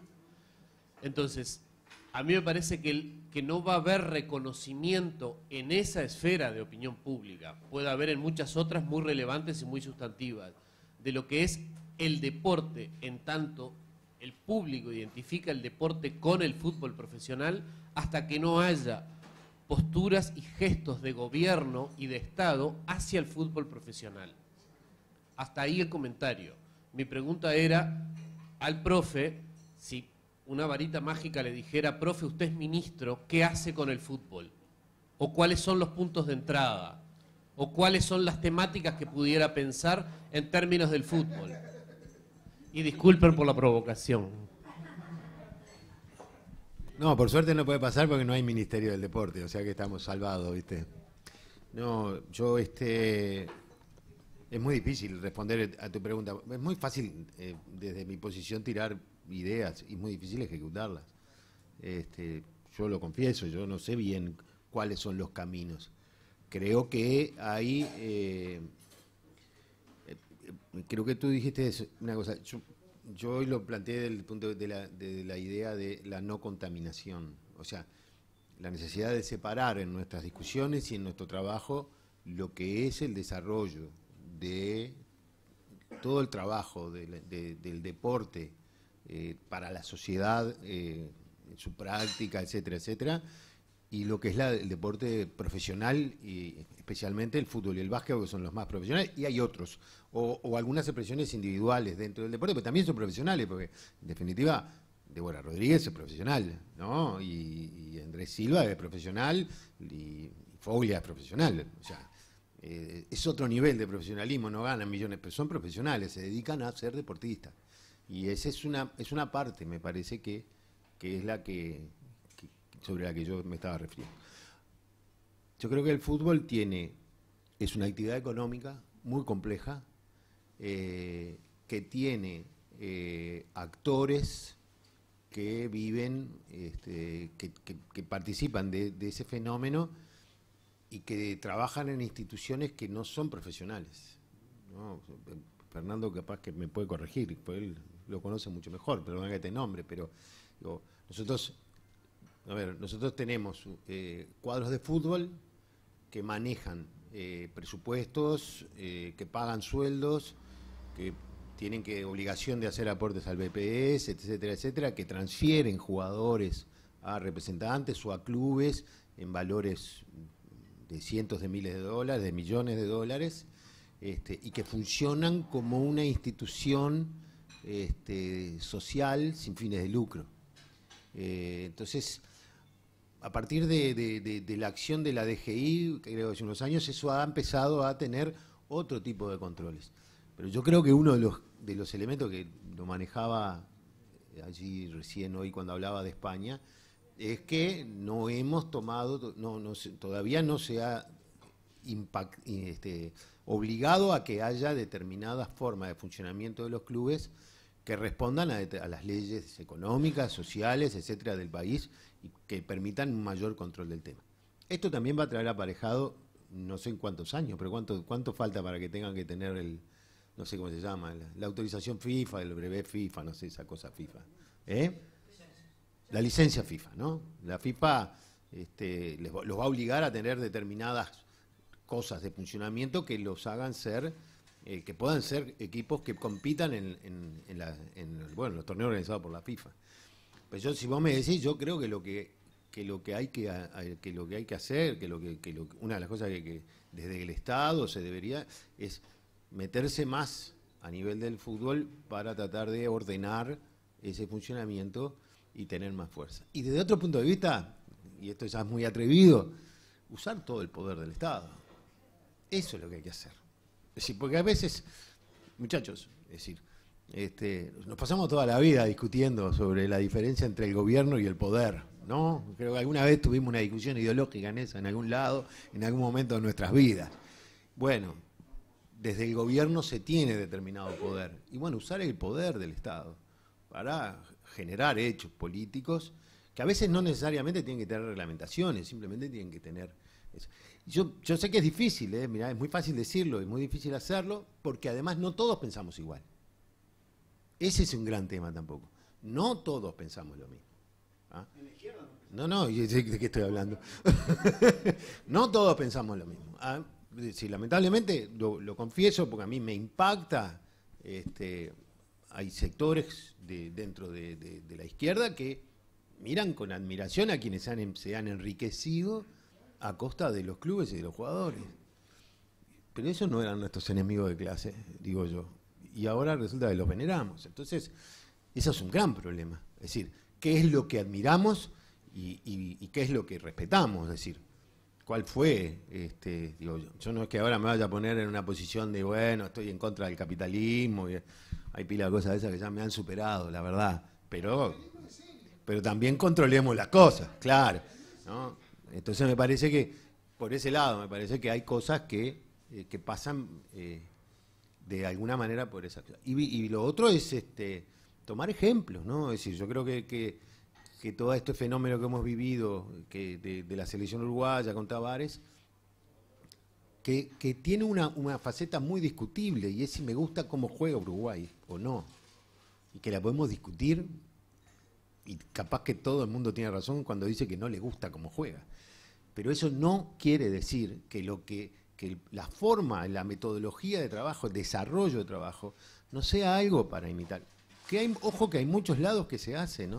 Pues si no, no habría, es decir, sería imposible funcionar. Pero yo me inclino en eso, es decir, me parece que por el lado del ordenamiento económico, el respeto de funcionamiento y de tomar decisiones. Bueno, mijo, usted no puede ser profesional, váyase a jugar al fútbol amateur.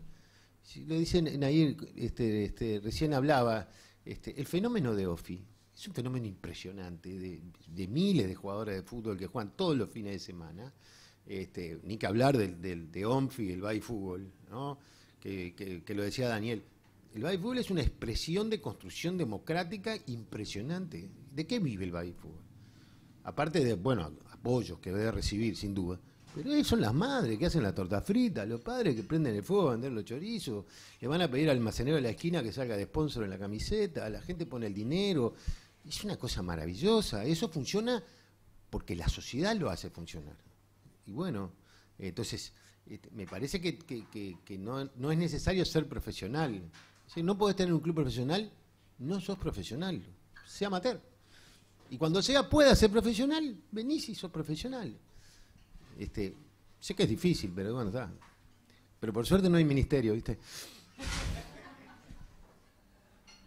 No, un poco lo que decías recién, profe, y lo ato a algunas de las cosas que decíamos al principio. El deporte es de las manifestaciones sociales más democráticas que tiene el país.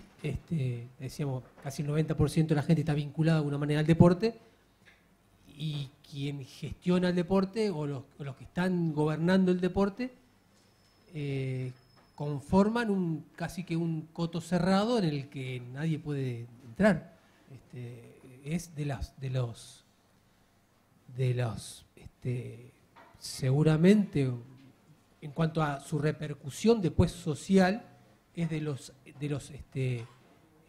centros de poder más que barren más a toda la actividad social, y son lugares, como decía Eduardo recién, oscuros desde afuera. Entonces eso también es una cuenta pendiente que hay desde la izquierda, el poder incidir. A ver, no importa cuál es la encuesta que vale, pero la mitad de los uruguayos son de izquierda, y de 56 federaciones deportivas hay 2 presidentes de federación que son de izquierda.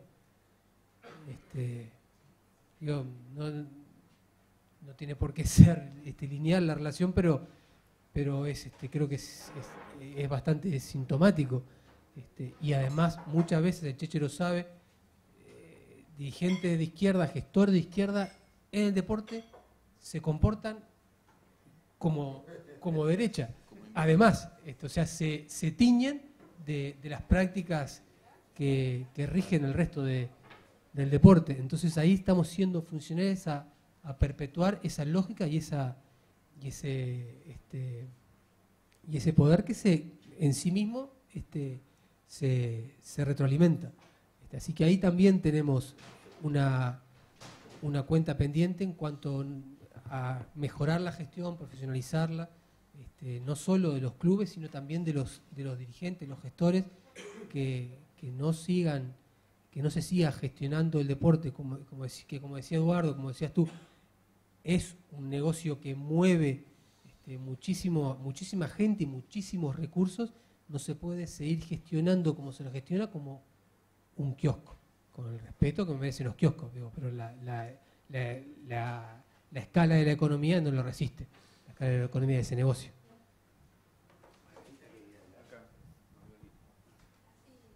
Yo después de estas dos intervenciones, mucho más no tengo para agregar, pero me parece, y lamento que se haya ido Álvaro, porque me parece que este es uno de los temas de los malestares de izquierda que se expresan hoy en las encuestas. Y realmente me parece que hay temas que no están en la agenda de la discusión en la campaña electoral, porque tenemos divisiones internas con relación a este tema, que son temas éticos. Y ese es un problema gordo, que tenemos muchos. A mí me encanta el deporte. He entrado en el deporte en parte por mis hijas, que son fans de 13-0, y realmente el conocimiento de las indefiniciones de nuestro gobierno con relación a algunos temas que son de ética, que son de formalización del tema deporte, tienen que ver con muchos de los malestares que tiene hoy la izquierda. Y este es un problema. Y claro, no está en la agenda política porque no tenemos definiciones claras, como ustedes han dicho. No tengo mucho más para agregar, pero quería poner este tema y lamento que no esté Álvaro, porque realmente me parece que en esto tendríamos que ser transparentes, como muchas veces lo ha dicho el profe Piñero, que aunque no abre los temas de las mujeres y 13-0 sea muy machista, igual yo respeto mucho esa ética.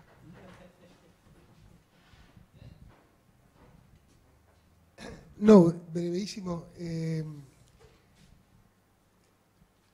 Entre 2006 y 2008 yo estuve laburando en una misión de paz en Colombia, en una región, digamos, hacia el Caribe, en la que el fútbol disputaba su preferencia social por ejemplo, con los toros, o con el béisbol, porque era esa parte de Colombia orientada hacia el Pacífico. Yo que cero bola, francamente, soy hincha de Nacional, pero yo que sé, cero bola de añares de no ver páginas deportivas. Me tuve que poner a leer las páginas deportivas porque se convirtieron en una herramienta de diálogo para mí por la paz, con alcaldes, con personas cercanas a las guerrillas, con personas cercanas a los paramilitares, a los narcotraficantes, a la iglesia, en fin. Y los uruguayos éramos conocidos por eso. Y ahí me di cuenta de la importancia que tenía esta cuestión del deporte, pero en particular de su identificación con el fútbol, como herramienta de yo qué sé, de humanización, ¿no? Porque uno estaba ahí también tratando de hacer algo por víctimas, por defender derechos humanos, porque mataran menos personas o porque descuartizaran a veces menos personas. Y el fútbol era una herramienta de paz.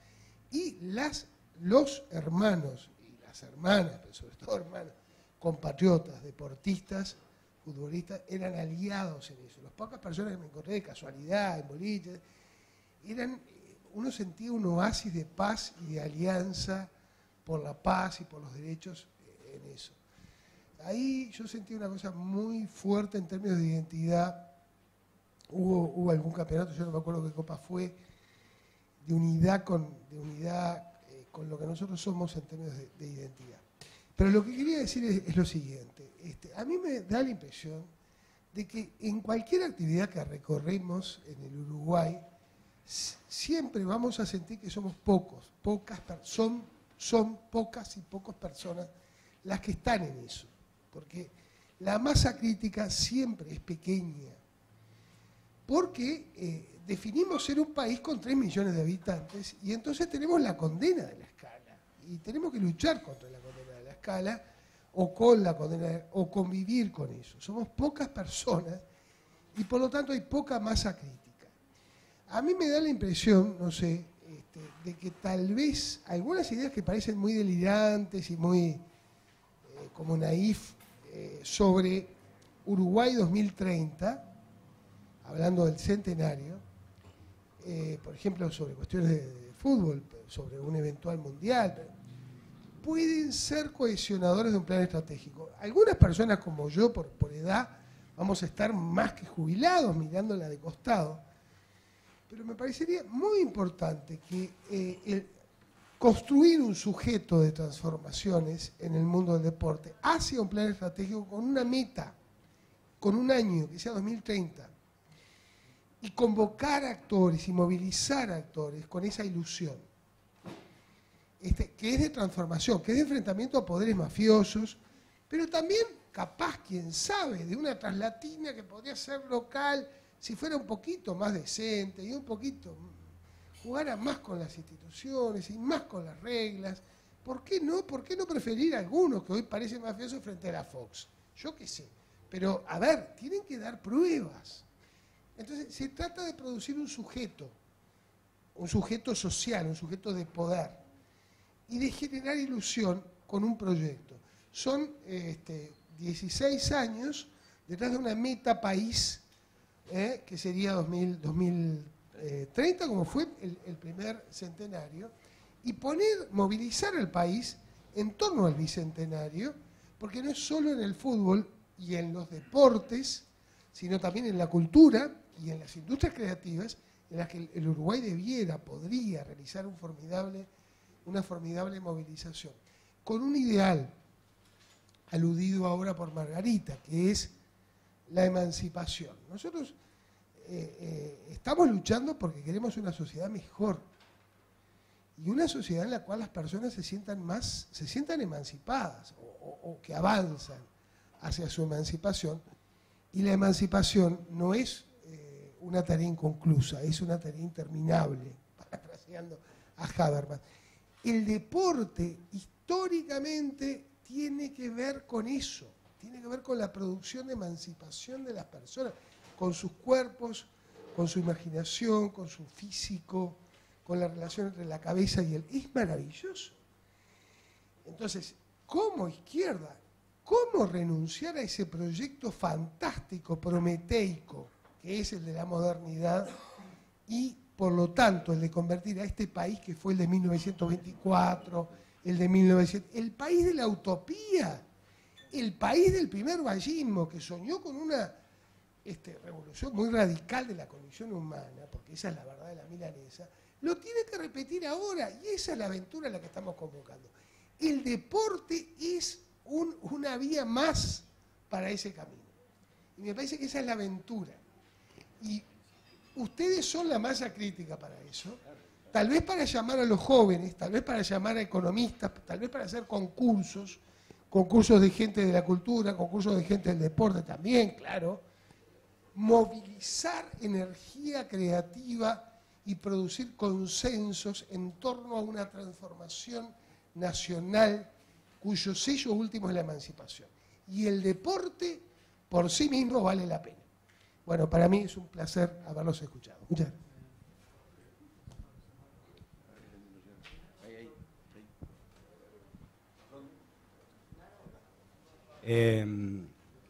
Bueno, primero que nada agradecer por este espacio porque yo medio nervioso me pongo para hablar.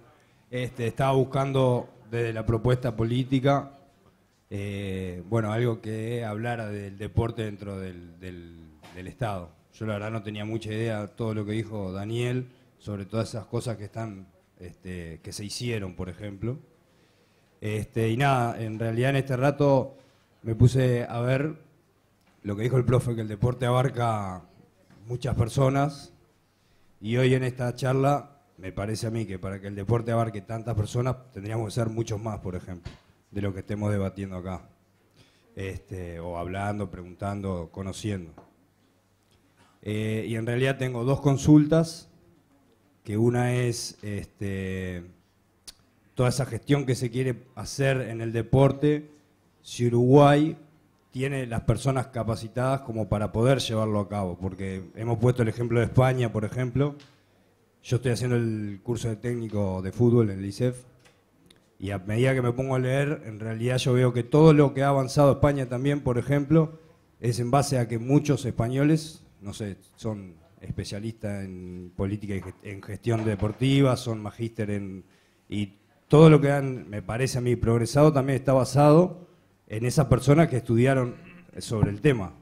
Que yo no sé si acá en Uruguay tenemos la capacitación para poder llegar a ese punto de estudiar todo eso. Yo, por ejemplo, en el caso del técnico deportivo, yo sé que termino los 2 años de técnico y se me termina ahí en estos momentos, por lo menos en el público.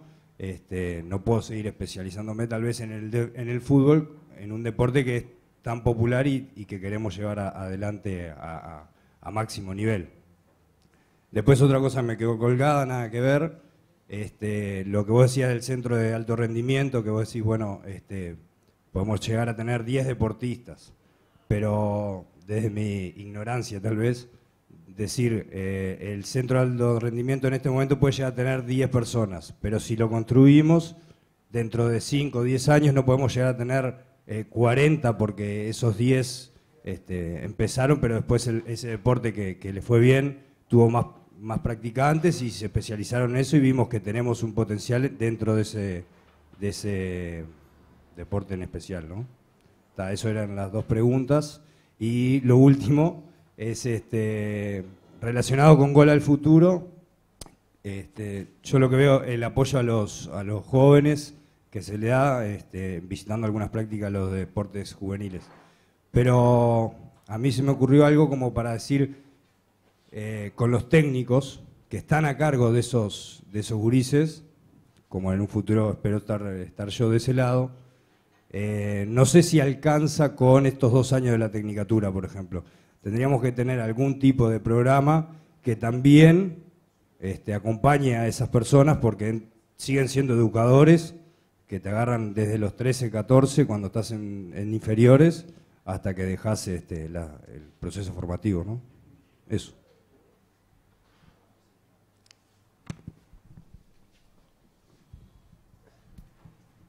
Bueno, la verdad es que las 3 preguntas están buenas. En algún caso la respuesta es que tenemos mucho camino por recorrer. Capaz que en las 3 preguntas la respuesta es esa. Hoy hablábamos del Plan Nacional Integral de Deporte. El plan definió, entre otras cosas, 5 objetivos estratégicos. El tercero, refiere a lo que tú decías, y leo el enunciado rápidamente porque es muy cortito: contar con recursos humanos competentes en cantidad y calidad para dar cuenta de la diversificación, complejidad y profesionalidad de la gestión del deporte contemporáneo. Y dentro de ese objetivo estratégico, el punto 2 es la formación permanente para los responsables en los docentes del sistema educativo y los docentes en la gestión. O sea que está, digamos que la carencia en cantidad como en calidad de lo que tú decías se conoce. Y acá aprovecho, a propósito de lo que decía Nair, una de las carencias grandes que hemos tenido no solo es la comunicación, sino que también ha sido, nosotros elaboramos un plan elaborado democráticamente con amplia participación, y es un plan que no hemos logrado que permee al mundo del deporte. Es un plan que no hemos logrado efectivamente que el deporte se apropie de él, por muchas razones. Los primeros responsables somos nosotros, lo tengo claro. Creo que la responsabilidad igual es compartida, como siempre. Si uno no quiere, dos no pelean, pero el primer ensayo me lo pongo como parte del equipo responsable de la gestión en la dirección de deporte. Ahí tenemos una carencia grande, es un proyecto, es un plan, como decía el Cheche, elaborado a conciencia, elaborado con seriedad, elaborado con mucho estudio, pero que no hemos logrado que se inyecte en todos los actores del deporte. Así que hay una carencia grande que tenemos que resolver. Cuando me hablabas del centro de alto rendimiento, yo creo que las construcciones no pueden ser previas a las necesidades. No podemos construir un centro o lo que fuera para lo que va a pasar. Tenemos que construir algo para lo que tenemos. Hace 3 o 4 años, 3 o 4 años, en un congreso de infraestructura deportiva participó el responsable de la infraestructura de los Juegos Olímpicos de Londres. Y entre las cosas que dijo, yo me acuerdo, hay una frase que me quedó grabada a fuego, además son 4 palabras, y el inglés, que no me acuerdo el nombre, igual no importa, dijo: la sostenibilidad es legado.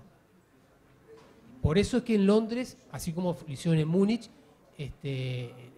hace 40 años, se hicieron construcciones que después se desarmaron porque no eran sostenibles, porque lo que se construyó para Grecia está abandonado y destruido. Lo que en China no saben lo que van a hacer, en Sudáfrica tienen problemas con los estadios de fútbol. O sea, lo que no podemos hacer, porque capaz que la plata hoy para esto la tenemos, los 30 millones de dólares para un centro, los tenemos, pero le damos a los próximos gobiernos y a las próximas generaciones 5 millones de dólares por año puestos ahí todos los años para que eso no se caiga. Lo que no podemos hacer es construir algo para lo que puede venir. Tenemos que garantizarle a los atletas de alto rendimiento la posibilidad de entrenarse, sí. Eso tenemos que intentar hacerlo. No estamos obligados, porque,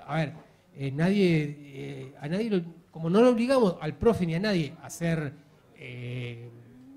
touchball, para no hablar de ningún deporte en particular, como nadie lo obligó, después estrictamente no estás obligado a respaldarlo, ¿de acuerdo? Pero entiendo que sí, que como país fomentar y sostener, respaldar el alto rendimiento por un montón de razones que ya dijimos, está bien. ¿Sí? Entonces, ahí creo que lo que tenemos que hacer es, cuando tengamos la necesidad, la construimos y la respaldamos. Y tu última pregunta era con respecto ahora al futuro. Más que nada una reflexión en el sentido de no dejar solo tampoco al técnico. No, de acuerdo. De hecho, no con el futuro, pero sí a través de ONFI hay una permanente capacitación de los educadores que están trabajando a ese nivel. O sea, eso forma parte también de lo que decíamos antes, la formación permanente y la recualificación de los recursos humanos que están trabajando en el deporte. No sé si era eso. Bueno, un poco como deportista y periodista, una observación quizás que lo que decía Nair, que bueno, un poco la conozco por el tema del fútbol femenino, y asociándolo con lo que decía el profe hoy, con que insinuaba más bien con si el Estado debe intervenir o no. Yo creo que quizás no intervenir, pero sí un tema de mayor control. Se hace necesario en ciertos casos. Quizás no quiera decir que tenga que ayudar a todas las federaciones, pero como ejemplo, hay federaciones que están, me parece que hay un tema de comunicación, como decía ella, y no solo entre los actores políticos capaz a veces, y que muchos capaz se están enterando de todos esos logros que están muy bien y que están bárbaros, sino que también la gente o el público, los seguidores, ven el resultado en el deporte de alta competencia, lamentablemente.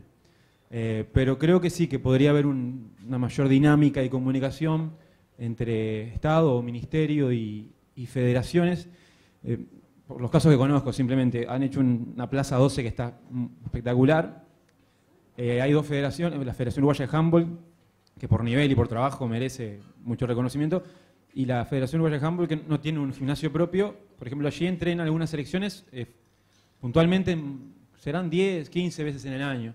O sea, eso por un lado. por el otro lado el fútbol sala, que lamentablemente la Asociación Uruguaya no tiene un gimnasio propio.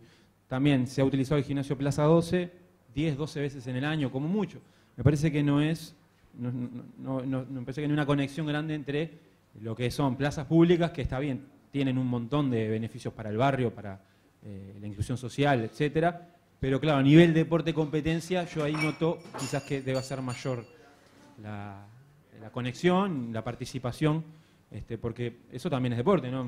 Obviamente la federación, esa es la labor, captar los chiquilines del barrio para que de a poco lleguen quizás a ser deportistas de competencia. Me parece que ahí podría el Estado involucrarse. Sé que es muy difícil, como también decían, es muy difícil, se precisa muchísima gente trabajando, pero creo que ahí podría faltar algún eslabón, me parece, en la cadena. Lo mismo también, bueno, Nair y Fernando conocen el tema AUF por obligación de FIFA y deportes menores, o mal llamados menores como el fútbol femenino, el fútbol sala, el fútbol playa, que los tiene que desarrollar la AUF, que tienen asistencia anual importante y que acá están estancados de una manera tremenda, que en otros países crecen enormemente. Y yo ahí no sé realmente quién es que, porque si esperamos por los dirigentes del fútbol 11 de toda la vida, de la AUF, contaba Ricardo hoy, obviamente los líos que hay en el fútbol uruguayo son increíbles, pero entonces ¿de quién hay que esperar? Yo creo que ahí podría haber un control, decir, bueno, estas tres disciplinas, fútbol femenino, fútbol sala, fútbol playa, fútbol infantil, si queremos involucrarlo también, ¿qué dineros van, qué no? ¿Cómo podemos ayudarlos de otra manera? Porque creo que es algo que está a la vista, quizás lo que estamos más cerca lo vemos de otra manera, ¿no? Que todo es fútbol y el resto es esta parte. En eso creo que el Estado podría, o de alguna manera, estar más pendiente. Y la pregunta o la consulta, quizás vaya más dirigida a Daniel, porque no tengo claro de la ley de promoción al deporte, que hace unos años. El tema porque claro, no todo es el Estado, también empresas privadas, ¿cómo involucrarlas? Por ejemplo, en Brasil, en Argentina, en muchos lados, sabemos que hay clubes, no solo en fútbol, que son prácticamente sociedades anónimas, y participan de sudamericanos de voleibol, de básquetbol, el equipo, el nombre de la ciudad y una fábrica de jugo de naranja. Y al otro año va el mismo equipo y se llama de otra manera porque es otra empresa que está atrás. Creo que en esa ley hay beneficio para fomentar que las empresas exoneren impuestos, no para que apoyen, pero no se ha dado, no vemos equipos de handball o de voleibol o de determinados deportes que tengan. ¿Cómo el Estado de qué manera puede quizás casi hasta obligar a que en determinado periodo se apoye al deporte, sea de la rama que sea de la categoría que sea, y sea del modo que sea, pero para que los equipos y para que los clubes privados no siempre dependan del Estado? Mira, tú metés el tema en algo que hay que definir, o terminar de definir por lo menos. En el mundo hay tres modelos deportivos.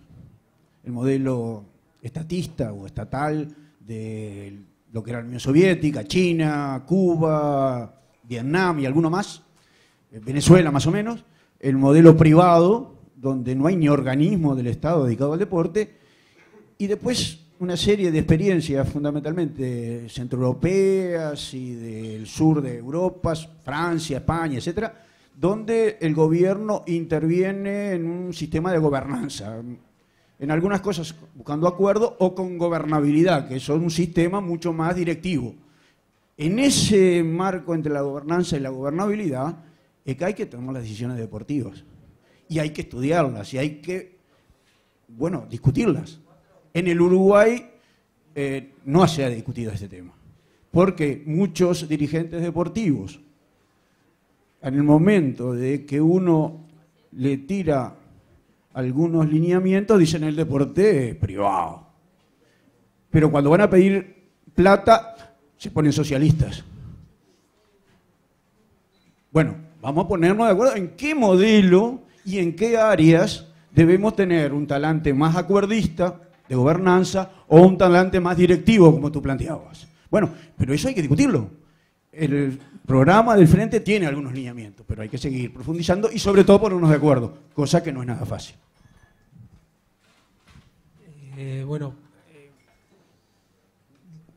Trato de responder lo más resumidamente posible. Las preguntas son bastante concretas. Con respecto a la infraestructura, la posibilidad de la utilización de infraestructura pública para la práctica de las federaciones, efectivamente la Plaza 12, que es el único gimnasio público con dimensión reglamentaria para handball y futsal, practican no solo el handball, sino también el voleibol. El tema es que los espacios son finitos y la disponibilidad de horas también. Cuando uno cierra y climatiza una piscina, piensa, bueno, ahora va a poder nadar todo el mundo en esta piscina, y en una piscina cerrada y climatizada, funcionando a todas las posibilidades, podrás tener 2.500, 3.000 usuarios con 2 frecuencias semanales, no más. O sea, lo que se puede cubrir con determinado espacio, determinada infraestructura es limitado. Y en este caso, bueno, el gimnasio este gimnasio en concreto de Plaza 12 está destinado, por supuesto, a deporte comunitario, está destinado a la educación también, porque hay instituciones educativas que también lo utilizan, y bueno, no da para todos. Efectivamente, ahí lo que tenemos es escasez de espacios deportivos. A ese gimnasio no hay manera de cargarlo más. Eso es así de fácil.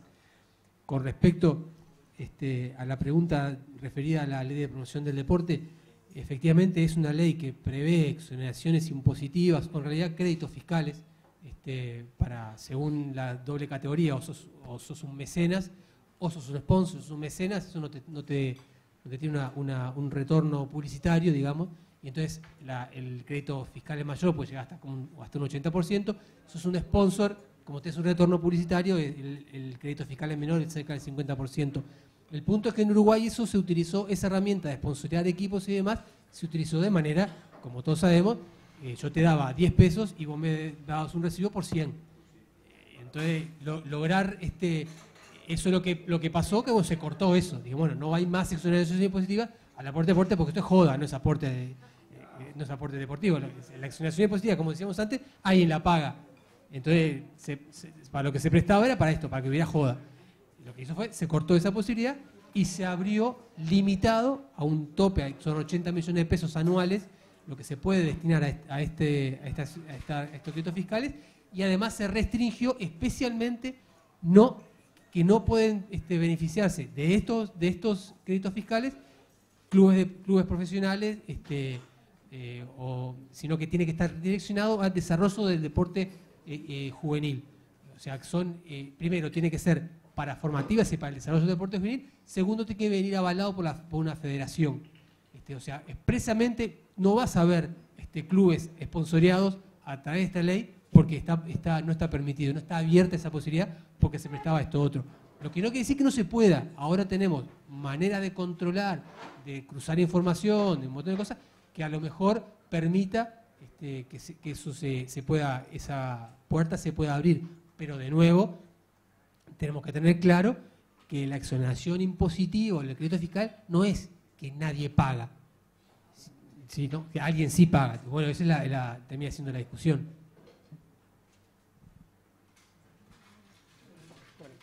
Bueno, gracias a todos.